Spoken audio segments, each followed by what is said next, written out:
Good morning and welcome to another episode of Coffee with Shamar. I'm your host Shamar, and today we're at Cannonball Cafe again because they're totally generous. I want to thank them one more time for allowing us to use their location. A different location though, because we're at New Kingston. That's Barbados Avenue, right behind the Porsche building. So after you buy a Porsche, you want to celebrate, come and have a cup of coffee. And today I'm with Adam Fernandez, and I just want him to introduce himself. Well, good morning, guys. As Shamar said, my name. He didn't tell me he was wearing a suit, by the way. It's my daily look. I don't wear a suit too.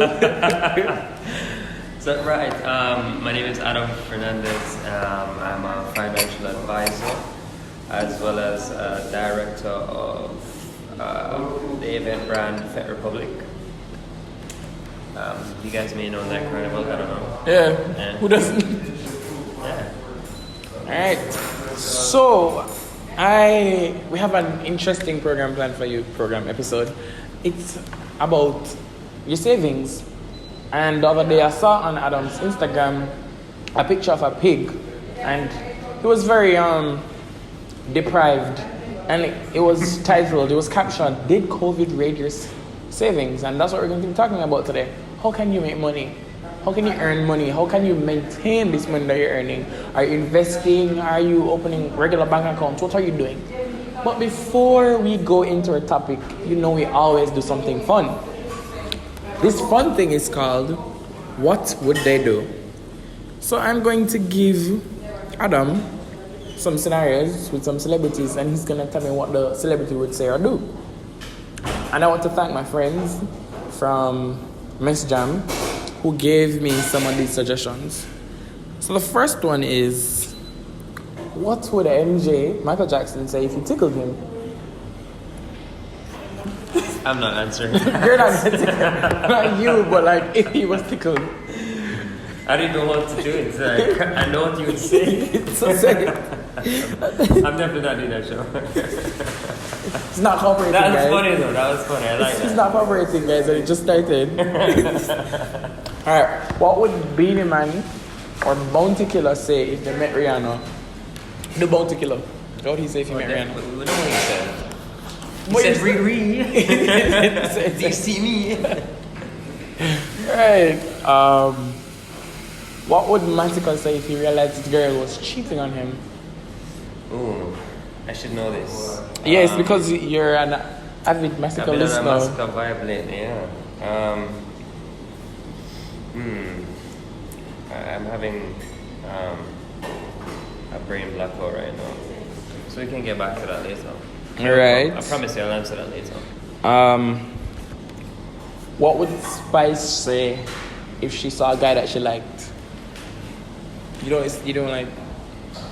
I mean, I love Spice, but She said something like, "You have a buzz." That's Spice's signature. The buzz thing. I don't know if my mind is in that direction, right? You're pressuring me with the questions about finance, so I'm kind of like trying to formulate my thoughts. Oh, so you're not even thinking about Spice? No, I'm not even thinking about entertainment right now. We're gonna put that to the side. Alright, so that was our first segment, and we'll come back to it because I have some celebrity impressions that I want Adam to do for me. Yeah. Can we skip that? No, we're not skipping the celebrity impressions. Alright. Because you still have the MJ thing they haven't done. But okay, we're not upset. Alright, so we're going to be talking about COVID and if it raided your savings. Everybody knows that COVID has caused some of us to get laid off, or the job hunting process has been affected. What are your thoughts on how COVID has really affected the financial situation for most people? Well, certainly there's a widespread effect that COVID has, I guess, showered us with. Most sectors have been affected in terms of their typical revenue amounts. There are very few industries that may have thrived during this time, and that really mainly is due to whoever is behind those industries. They did a good job of I guess analyzing Making it work for them, risks probably. or understanding what factors could affect their business and creating a model that's suited. For even something like COVID though, because I mean this is like totally unexpected. Well, there's certain essential services, for instance, supermarkets. Oh yeah. Persons were panic shopping initially. I mean, that's tapered off now. We know that they were not all going into zombie land. But for instance, take a company like Amazon. Their stock grew significantly during COVID, the COVID period, which is still still in it, but they experienced massive growth, and that was just due to their, I guess their model of how their business was designed. And how to respond to crisis basically. Right, and I mean they limited human contact because everything is online based. There's no need to go in store, be around other persons. So I don't know if Bezos actually considered that a pandemic could affect the world, but I mean, I'm sure you guys probably saw videos of Bill Gates speaking about a pandemic potentially coming and destroying the world that we know, or as we know it now. And he spoke about that on, I think it was a TED Talk in 2015 or 16. So they're a person that actually do consider a pandemic happening. It was not the first time. The last time we had one was major like this, was a Spanish flu. 15 or 16, something like that, 100 years ago. But it does happen. So definitely those are the outliers. For sure you have persons who, or rather, majority of other sectors being heavily affected. A lot of companies are issuing reports of revenues being cut by as much as 50%. And then when revenues are cut, then we have to lay off people. Well, some companies have the cash base to be able to support their staff. As a company, you should be able to pay persons up to like a certain point if something should happen. That is my firm belief. A lot of the times it's not like that, but it should be. I mean, these people are giving their lives to the owners of this whatever job they're in or system they're in, right? And morally it should be the case, but a lot of times that isn't, how it turns out. I mean, persons start business to profit. That's the objective, and pretty much just commend the ones that did. That's good. Yeah. All right. What are your thoughts now on ways that we can earn money? Okay. With the whole, how do we make COVID work for us, or how do we respond to the fact that COVID has happened or is happening, and they said a second wave might come? So what do we do now to earn money going forward, seeing that we know that something like this may happen again, or something like this is possible? Okay. So with anything, whenever if you want to take the entrepreneurial route, right? If it's not you going to go and get a job with a company that is looking to hire, right, which is probably a very limited opportunity in these times. So the other alternative, if you have no cash, is to start offering a service or a product, right? Now that service or product needs to do one crucial thing for you to start making money from it, and that's adding value to people's lives. So filling a gap, filling a void, so basically. identify what is it that people need in this time, and try and figuring out a formula that suits your budget. Maybe you have a couple of dollars saved up, maybe not. Based on whichever one or whichever case or your circumstances, you're going to have to use that to now create that service or product. And I guess like a general guide is just to look at what people need right now. If you notice, one of the persons that I really, admire in the local space out here is PJ Wright. He's Right image. I would say that man is a true entrepreneur. I mean, yes, he has brands in entertainment. He stepped into restaurants, Chilling. and there's some more to him, And he quickly noticed that, hey, COVID is here. sanitization and cleaning services are Relevant. in demand. Mm-hmm. Or in high demand. So what did he do? He creates a company that does that. And he also still provides the restaurant stuff because there's a food truck. He has a food truck. It's a chilling truck. Yeah, a chilling truck. Yeah. That's good. That's really good Yeah. because a lot of restaurants, I think, really like closed down completely. Yeah. I was talking to my godmother about it the other day, and she was talking about the fact that persons would have lost in the whole COVID thing because nobody's really going out to eat or nobody's allowed to go out to eat. Mm-hmm. But I'm saying then if they can't come to you, you go to them. Mm-hmm. They don't have to dine, but I mean, you still prepare the food, and people, if your food is good, The thing is, that And truck available. existed before the pandemic, so I wouldn't put it in the category of him adapting to the market.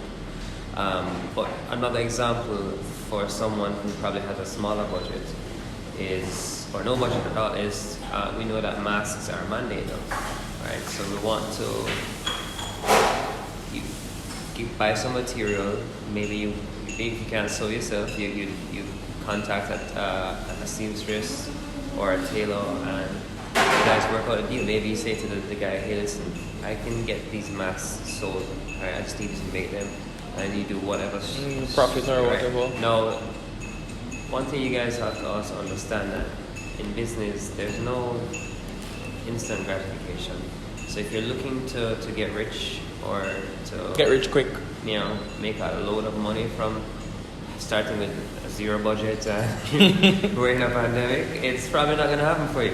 But if we're talking about how can I earn while being in the pandemic or experiencing a pandemic, those are just a few options, right? And the key to that is just looking for what needs are there. How can you add value to? And how can you add value to someone What else's about life? if I don't want to be like, if I don't have the entrepreneur mindset, but I still want to earn money? What are some other ways you think I can probably earn money? Or Well, as I said before, you can get a job. If you can get a job. That's true. Or- but funny enough, a lot of places are hiring. Well, A lot of people are letting off, but a lot of people are hiring, which is good. I mean, as I said, there's opportunity there. It's just, can you get the job? Now, another alternative is if you had some reserves, some savings, some liquid cash somewhere. One way would be to create or utilize certain financial instruments that in the short term won't necessarily, you won't be able to really use this as a source of income. But You won't be able to buy a car or a house. No, but if you want to if you're in the business of compounding your cash and allowing that to grow over time, utilizing,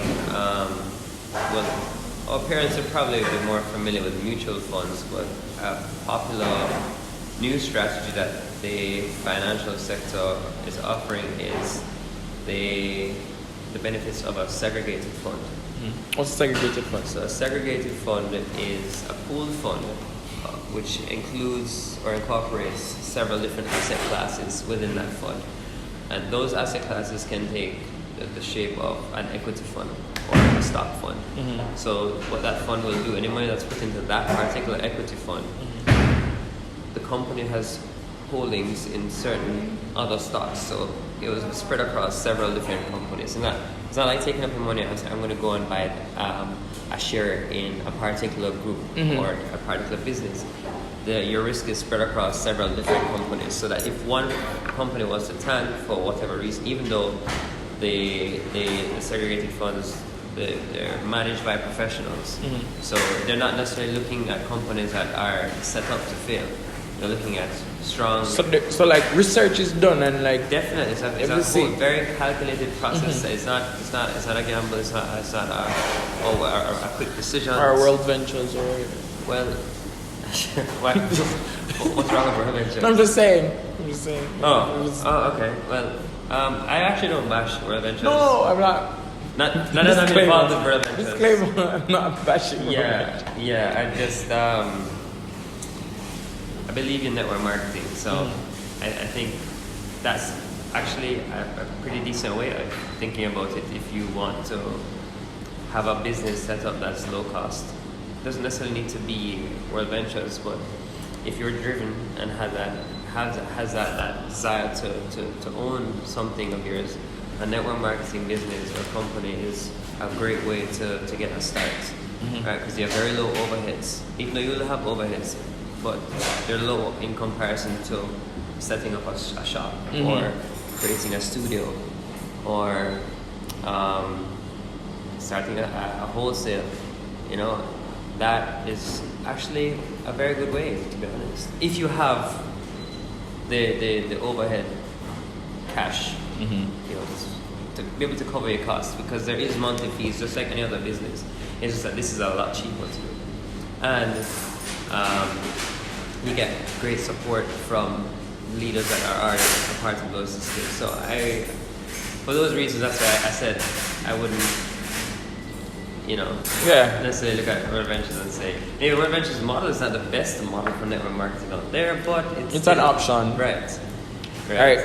Question: how do you? So we spoke about how to like earn money, but how do we maintain these earnings? So we know that we have like a steady income. So like depositing, fixed deposits, or are we investing in stuff like you spoke about the pool fund? Right. So segregated. Well, I didn't really finish speaking about segregated funds, but I was just pretty much saying that you can take advantage of different markets based on your risk appetite, right? So you have aggressive, which will give you the opportunity to earn the most gains possible. And then you have very conservative investors who would take advantage of a fixed income fund, which the returns on that are generally low, but a lot less fluctuations will happen in the value of that fund as opposed to an equity fund, right? Less risk. Yeah, a lot less risk is good. Conservative. It still is risk. It's just very minimal. Right? In comparison to the aggressive one. Come again? In comparison to aggressive. Oh yeah. I mean, the aggressive style is you're taking on a whole lot more risk. And, it's you know, aggressive. High risk, high return. Yeah. So it's one of the rules that we can't really shake. Now, in terms of maintaining that money, the first problem with money and earning it is discipline. Well, before we get to discipline, it's actually earning money. So figuring out a way to create a source of income for Steady yourself, income. right? That's the first problem. The second problem is that once you've created that system, how well can you keep it going, and how well can you also keep it growing? Discipline is the issue with that. Yeah. Most people, they make money And them just spend it as soon as they get it. impulsive purchases. Go buy a Porsche. I mean, if you have the money, buy a Porsche, you know. But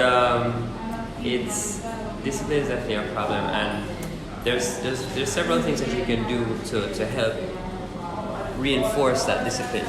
And because of technology, that's become a lot easier as well. We're not really dependent on our own personal habits to be able to make sure that certain systems are consistent and automatic.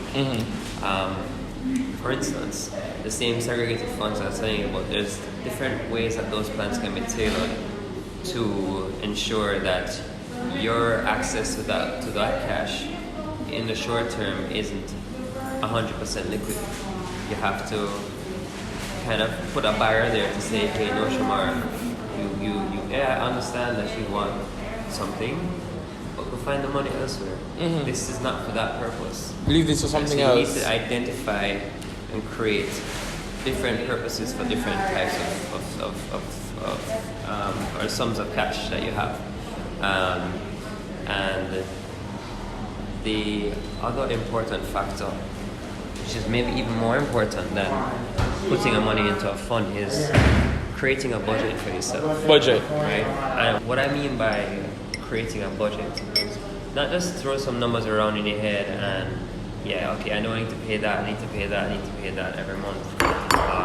But actually pull up a piece of paper, or maybe a piece of paper isn't the best side. Probably go into an Excel sheet and create line items.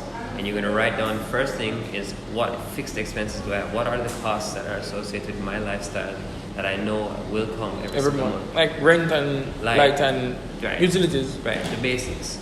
Right, so those things come first. Then you have, and you call those your needs, right? Which should be about 50% of your income.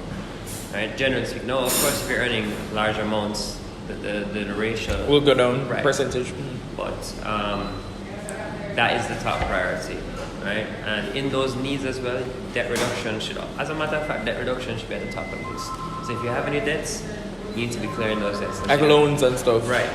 That is a top priority. Loans first. Then and if you like pay tithe to church and stuff like that, you know, yeah. people put that at the top. Right. So if after those things, you look at your investments and savings. Mm-hmm. This is how you pay yourself, right? We earn money and we just literally give it away to other people every single month. How about you give yourself some, right? Put it into a segregated fund. Maybe we look at a stock portfolio, we buy some stocks, or maybe it is that we take advantage of some other financial instrument that the market is offering, right? And then you had a question. You had a question? Pardon me? Did you have a question? No, continue. Oh, I saw you. No, I was... So after that, you want to look at your wants, the things that make life worth the living. Yeah. But that literally comes last, and the amount of money you get to spend on that really and truly should be about 30% of your income. So the investments and savings and insurance and things like that are about 20%. So 50, 30, 20. 50, 30. I was about to say, so 50 for needs, 30 for like wants, and then the 20 is like savings, investments, etc. Insurance. And then you said the ratio may differ depending on how much money you make. Of course. Mm-hmm. And also it's dependent on your goals. Mm-hmm. So maybe you have someone who's living below their means, so they're spending less than 50% on their needs, but they have a real desire to purchase a property. Mm-hmm. You need a large deposit to put down. So maybe they increase their investments in savings and insurance, and then decrease their needs to 30%, bring down needs to 40%, or maybe even they bring down wants to 20% and put 40% to that. So bringing down the needs can be something like living at an apartment.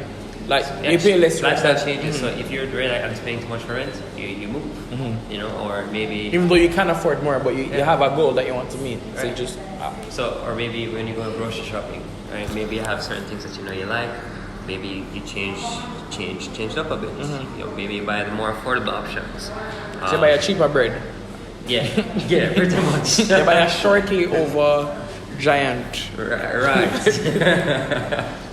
So budgeting and putting your money to work are two of the greatest ways that you can really take control of your finances and maintain them. Great. So we found out how to earn, and we found out how to maintain these earnings, and we found out how to budget. So we're working with 50, 30, 20, but it may vary depending on your lifestyle or your wants and your goals. I want to thank you for dropping these gems for free. But then you said that's your job. I'm going to give it up for free anyway. He gives it up for free. Advice, he's talking about advice. So we want to thank you for joining us, but you still have to do that MJ impression before you go, or we're not ending this video. Sure, no. So what would MJ say? What would Michael Jackson say if he was tickled? It was a great experience. Alright, my coffee is finished. So he's not going to do it, but he's coming back soon because he's going to be giving some more tips to young entrepreneurs like Nia Neal and Sophie Sams. So that's Adrian Samuda. But I want to thank him again for coming. I want to thank Cannonball for allowing us to be here for the third time, different location. Who knows if we're going to be at another Cannonball location. And look out for the next episode. Again, thank you, Adam. Thank you guys for tuning in. Don't forget to like, share, and subscribe. Tell your friends, tell your mother. Tell everybody, because everybody needs financial advice. And I'm sure you need some too. Thank you again for watching. Thank you for joining. And see you next time.